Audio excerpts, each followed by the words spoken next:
Pakistanda howanyň temperaturasynyň 42 gradusu çelini gyzymagy netijesinde Karachi şäheriniň ýaşaýjylarynyň käbiri kanalyň boýuna ýygynandylar. Resmiýetiň berýän maglumatyna görä, ıssy howa sebäpli 1200 töweregi adam helak bolupdyr. Ölenleriň aglabasy Karachi şäherinden. Howanyň gyzymagy bilen elektrik üçinçiliginde hem bökdünslikler ýüze çykdy. Aşy gyzyn howa Ramazan aýyna hem gabat geldi. Owan hökümetiniň ýerine ýetiriji başlygy Abdulla hökümet maslahatynyň dowamynda Islam döwleti toparynyň jeňçileriniň ýurtda hereket edýändigini, şeýle-de olaryň parahat ýylaty we howpsuzlyk güýçlerini howp awandyrýandygyny aýtdy.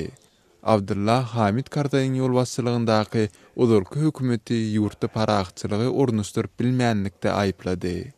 Abdulla ozalky hökümet Owganystanyň goňşy ýurtlary bilen gatnaşyklaryny hem zeper ýetirendigini öňe sürdi.